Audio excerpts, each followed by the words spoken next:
اهلا بيكم. خلينا نحط الشخير، هو طبعا عنواننا النهارده داخل فيه بطل مهم اسمه الجيوب الانفيه، بس خلينا نحط الشخير واحد من الحاجات اللي لازم نفوكس عليها في العلاقه الزوجيه. هو الخبر احنا سمعناه، الكلام اللي قاله هاني ده كلام مهم جدا وحدث يعني مثير للاستغراب، يعني حادثه وجريمه وناس تتوتر ويتخانقوا عشان خاطر صوت اثناء النوم. وارد جدا جدا. ليه؟ لانه من ضمن الاساليب المشهوره جدا لانك انت تبدا تضايق حد او تخلي حياته تتحول الى جحيم، ان انت ما تخلوش ينام. يا جماعه لما يكون مثلا محل، كان زمان الكلام ده، دلوقتي ما شاء الله الدوله بتضرب بيد من الحديد على الحاجات دي، بس كان زمان وكانت حته بقى محل هيعمل افتتاح محل، فبيجيبوا حاجه اسمها دي جي يا سيدي، تمام، ويشتغل بقى الدي جي. ويا ويلك يا سواد ليلك لو انت ساكن جنب المحل اللي بيتفتح جديد ده، ما تعرفش تنام. فتاني يوم بيبقى يوم سيء جدا. انتوا طبعا متخيلين اللي انا بحكيه لكم ده، تاني يوم بيبقى يوم سيء جدا، انك انت رحت الشغل من غير ما تنام. هتتخانق مع، زي ما بيقولوا، دبان الوش، هتتضايق من اي حد، هتتخذ قرارات غلط، هتزعل ناس منك، وتاني يوم هتبدا بقى تروح تنام وتروح ثالث يوم، يا نهار ابيض زعلت الناس دي ليه؟ ايه اللي حصل ده كله؟ لكن ما كنتش نايم. ما كنتش نايم. ما كنتش نايم ليه؟ لان في حد منعك من النوم. الشخير يعمل كده. يعني لو انت جوزك بيشخر مش هتعرفي تنامي كويس، فهتدانك طول الليل صاحيه، هتستني بس ان هو يصحى من النوم عشان يروح هو الشغل عشان تاخدي انت تنامي مدى، وطبعا لما هتنامي الصبح مش هتستفيدي من النوم كويس. فاللي هيحصل انك هتبداي، حتى لو انت بتحبي او انت بتحبها، من جواك في حاجه مضايقاك مش عارف تعبر عنها، او بتعبر بس مفيش حل. فعشان كده الشخير من الاسباب اللي ممكن تجعل في النفس نوع من الخلاف مع الشخص الاخر اللي هو شريك حياتك او حياتك، بدون ان يكون في تعبير وسكوت. في ناس متربيه بزياده بجد كتير في الشعب المصري فما بيتكلموش. الست شايفه عيب ان انا اقول له ان انت بتشخر، او تقولها له بس بهزار، فخلاص هو بياخدها، ما كل الرجاله بتشخر. في ناس على فكره في اوساط معينه شعبيه لغايه دلوقتي ماشيه في المبدا ده، اللي هو ايه؟ الراجل من غير كرش ما يسواش قرش، وكل الرجاله بتشخر. ده مبدا عند ناس كتير، والراجل ما يعيبوش الا جيبه. الثلاث حاجات دول منتشرين في حتت كتيره في مصر، لازم يتغيروا الثلاثه، لازم يتغيروا. النهارده هنحاول نغير هذا الجزء المهم جدا، لكن ما تنسوش انا اتكلمت على الشخير رغم ان البطل النهارده هو الجيوب الانفيه، لكن فارض نفسه يا اخي. ضيفي العزيز القيمه العلميه، الاسم المتميز في هذا المجال، الاستاذ الدكتور هشام ابراهيم، دكتوراه واستشاري الانف والاذن والحنجره، وصاحب دكتوراه واستشاري العلاج بالليزر، وزماله الجمعيه العالميه للشخير وامراض النوم والجمعيه الاوروبيه للشخير وامراض النوم، والاستاذ الزائر بمستشفى رويال كير بالخرطوم. اهلا بيك يا دكتور هشام، منورنا وسعيد جدا بهذه الزياره. اهلا يا دكتور ايمن. هل الشخير نجم شادد الانتباه ليا على طول، ولا انا يعني رغم الحوار النهارده جيوب انفيه وفي البنات وقصه مهمه، ليه الشخير كلام هاني هو اللي اتراكت 100 حادثه اللي انت اكيد عارفها طبعا. طبعا الشخير هو مرض العصر النهارده. الشخير هو مرض العصر، لان حضرتك النهارده اخر الابحاث واخر الاحصائيات بتقول ان كم الناس اللي بتطلع صوت وهي نايمه وبيتحولوا من هذا الصوت لمتلازمه الشخير والخنقه بيزيد بطريقه غير طبيعيه. فالابحاث النهارده كلها بتتجه ان موضوع الشخير وموضوع الخنقه ومشاكله على كل حاجه، على الازواج وعلى الزوجات وعلى العمل وعلى السواقه وعلى القتل وعلى النوم وعلى الخنقه وعلى الموت اثناء الشخير واثناء الخنقه. موضوع كبير يستحق النهارده ان هو يبقى مرض العصر. هل من خلال خبرتك الطويله في المجال ده ترى ان الشخير قد يكون سبب من اسباب الطلاق؟ لا، ده مش قد، ده الكلام ده دوكيومنتد، الكلام ده موثق. والكلام ده مش موثق عشان احنا شفنا واحد بيشخر فطلق مراته ولا كلام من، لا، احنا في اسباب قدامنا علميه بتقول ان من اسباب الطلاق ان 37% من حالات الطلاق بتبقى بسبب الشخير. 37% للاسف الابحاث دي ما بتتعملش عندنا، لكن الابحاث بتتعمل بره. لان ببساطه شديده جدا الشخص اللي بيشخر والكلام ده النهارده الحقيقه احنا بنشوفه يوميا دلوقتي، ما بقاش حد زي زمان تيجي تتكسف او هو يجي يتكسف ويقول بس بلاش كلمه شخير. لا، النهارده الناس بتيجي مسجله لجوزها وبيجي هو مسجل لها، وجايين هما الاثنين وجايين في منتهى السعاده، وعشان شايفين النتائج النهارده بتاعت عمليات الشخير عندنا شكلها عامل ازاي، فجايين بكل اريحيه سواء من جوه او خارج مصر، بيجوا بكل اريحيه يقول لك انا زوجتي بتشخر، عايز احل لها المشكله، لان هي عندها 1 2 3 ومشاكلنا ممكن توصل لاكتر من كده. انا عايز اسمع البنت، يعني احنا عندنا كيس ريبورت النهارده مهمه لازم نسمعها، فخلينا نبدا حوارنا لانه واضح الحوار سخن قوي، فنبداه زي ما بيقولوا فروم ذا توب بقى، اللي هو هيستوري من المريضه. نسمع مع بعض. أنا اسمي كريمة، عندي 24 سنة. تعبت. كنت بتعب على طول بصفة مستمرة، صداع وزغللة ومش مركزة في أي حاجة، بس صداع مستمر. قعدت فترة طويلة كده، وجيت في آخر سنتين تعبت جدا، قلبت معايا بكرشة نفس ومش بقدر اخد نفس. جلسات عملت، الجلسات دي ما كانتش بتعمل أي حاجة. رحت لكذا دكتور، قالوا ان هو صدر، دكتور قال لي رب، ودكتور قال لي حساسيه صدريه. بقت الادويه بقى كتير، وكورتيزون، والحاجات اللي داخلها كورتيزون اللي هي بتهدي في الوقت، او اسبوع 10 ايام اكتر من كده برجع زي ما كنت. جيت له الدكتور هشام، قال لي عمليه بتاعت الجيوب الانفيه، عشان كانت ملتهبه ال8 جيوب انفيه في الناحيتين، الناحيه اليمين والناحيه الشمال. كانت كمان مأثرة عليا في البيت، ما كنتش بشم كويس، وما كنتش بستطعم الأكل كويس، والتنفس ده كان مضايقني قوي، يعني عامل لي مشاكل، اللي هو ما فيش خلق لأي حاجة. بعد كده عملت أشعاعات، الدكتور قال لي إن في التهاب وإن أنا لازم أعمل عملية. كنت تعبانة جدا. في قضيه هنا مهمه جدا، كم عرض مهمين قوي، وقالت كتير ما شاء الله، هي فصيحه وبتتكلم بتلقائيه وبانطلاقه كويسه جدا. اولا عدم القدره على التذوق، دي حاجه مزعجه جدا جدا جدا، لان بيخليك تكمل اكلك ان انت متذوقه. لو ما عندكش قدره على التذوق انت بتبقى زي انسان شديد المرض، احساسه كده ان انا مريض جدا، انا مش متذوق الاكل. دي النقطه الاولانيه. النقطه الثانيه حته انا ماليش خلق. الحكايه دي بقى لازم نفهمها بالتفصيل. شوف حضرتك، كريمه، البنت كريمه ما شاء الله زي ما حضرتك قلت كده، لكن انا حتى لفت نظري حاجه، لفت نظري هي كل اللي هي راحت لهم قبل كده 2 3 ولا 4 حكايه الكورتيزون دي، حكايه الكورتيزون، ومحدش طلب اشعه. ياه. في منتهى الغرابه، محدش طلب اشعه مقطعيه. هي انا يعني هي دايجنوزد ازاي؟ انا شخصتها ازاي؟ انا سمعت شكوتها وعملت لها منظار، وما كانش في لحميات جوه الانف على فكره، وقلت لها روحي اعملي اشعه. بقى لها 4 5 سنين بتشتكي، راح عملت الاشعه، جت ال8 جيوب انفيه مليانين لحميات. خلاص عمليه، مفيش كلام. فدي نقطه مهمه جدا. طبعا بقى سؤال حضرتك بقى، الشم والتذوق والحاله النفسيه، انت شايف حضرتك البنت حكايه الانفعال، هي دلوقتي بعد العمليه ده، دي بعد العمليه. لكن هي كانت بتقول كان خلقي ضيق. ايوه.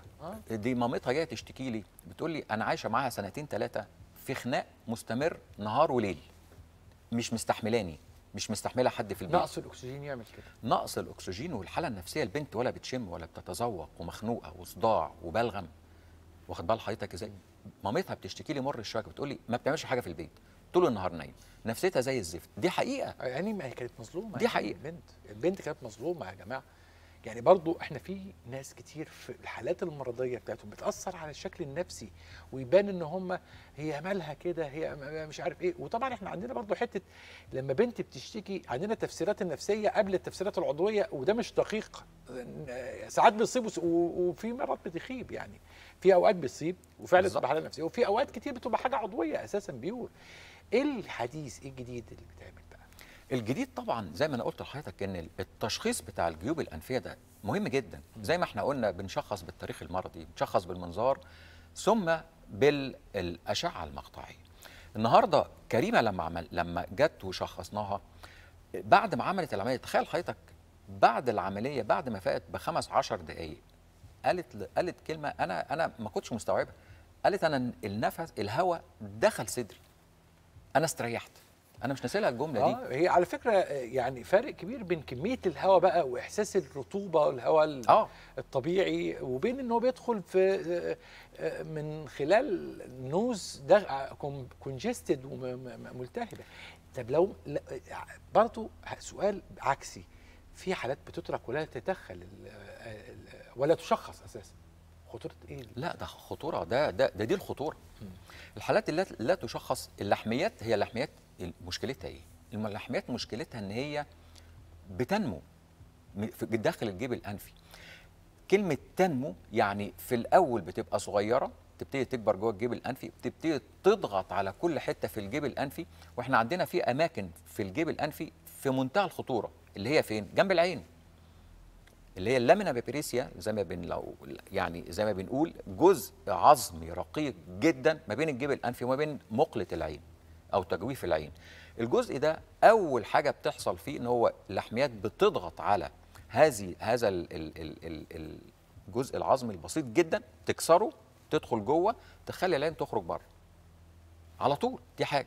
الحاجه الثانيه، احنا عندنا برضو من ضمن اللحميات او انواع معينه من اللحميات والفطريات اللي بتبقى موجوده ممكن بتنفيد او بتنتشر وبتخش على المخ، تعمل لنا مشاكل. ده الميوكرميكوزس بالظبط كده، في حالات الضعف المناعه العنيف. بالظبط كده، لما يكون مثلا حد مناعته ضعيفه خالص، بالظبط، وتورك بقى هو ده هو ده احنا بنقول ازاي. في حالات يعني مزعجه للغايه، لانه الميوكرميكوز دي بتيجي في نقص المناعه، وساعات نقص المناعه يكون مع غيبوبه نقص سكر او زياده السكر. كل السكر بيعمل قله مناعه، كل الكيموثيرابي بيعمل قله مناعه، الحاجات اللي هي كل الادويه بتاعت الكورتيزونات والكلام ده لفترات طويله جدا. حتى اللي هو كورونا في الفتره الاخرانيه، كورونا طبعا، كورونا مع العيانين بتوع الصدريه اللي بيخشوا ويتحجزوا، المناعه عندهم بتقع زي ما بنقول، ويبقى هم عرضه اكتر لاي مشاكل جوه الجيب الانفي، اي مشاكل.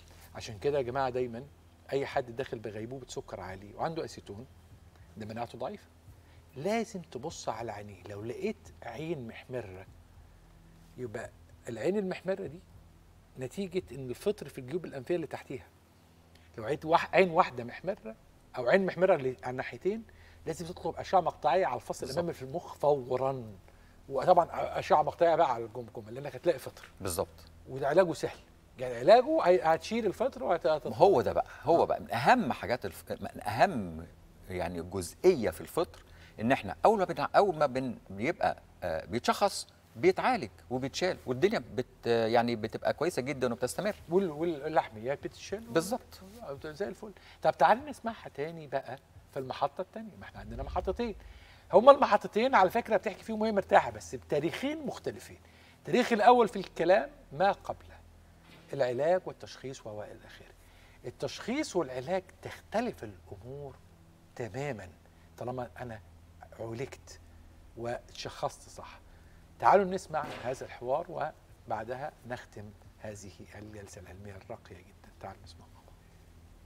وبعد كده بعد العمليه قعدت الفتره اللي قعدت فيها الدعامات ما حسيتش بحاجه، يعني هو مش ربع مثلا، لو في اصلا الم مش ربع الالم اللي كنت بحسه قبل العمليه.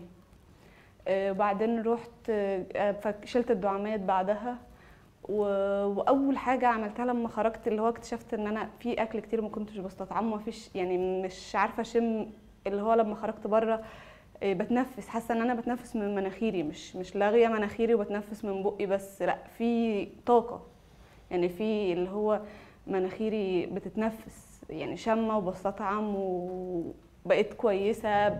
عايشه فتره من غير ادويه ومسكنات من ساعه ما عملت العمليه، بقالي 4 أو 3 شهور من ساعه ما عملت العمليه عايشه من غير مسكنات.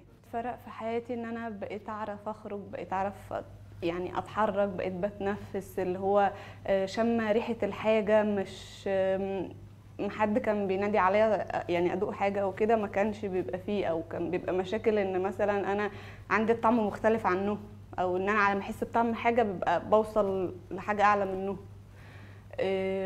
ونصيحتي لاي حد دكتور شخص له ان هو محتاج عمليه جيوب انفيه يعملها، لان هي سهله، والدعامات الجديده ديت خلتها اسهل حاجه، ومش هيحس بالم قد ما هيحس ان هو مرتاح بعد كده. بلا شك ان الواحد لما يستطعم يعرف ان دي ملوخيه ناشفه ولا ملوخيه خضراء، ده شيء مهم جدا. ان يعرف ان انا باكل الحاجه دي سبايسي ولا مش سبايسي، ولا الحاجه دي فيها بهارات كذا، بحس ده متعه، متعه لوحدها. لكن البنت اجمل ما فيها دلوقتي الابتسامه، الابتسامه لوحدها ده تعني كتير قوي. هي دي النفسيه اللي احنا اتكلمنا فيها، نفسيه البنت قبل ونفسيه البنت بعد. نفسيه انا على فكره انا لفت نظري حاجه في منتهى الغرابه جدا هي قالتها. لفت نظري ان البنت كريمه ما كانش عندها لحميات جوه الانف، ما كانش عندها لحميات جوه الانف، ولكن مع عدم وجود لحميات ما كانتش بتشم، والنفس ما كانش كويس. طب ليه؟ ده سؤال، ده سؤال يعني انا يعني لاحظته دلوقتي.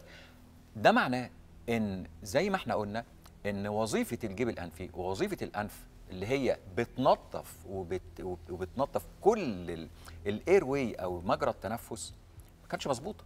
فاعصاب الشم ما كانتش بتشم، فدخول الهواء ما كانتش بتحس بيه.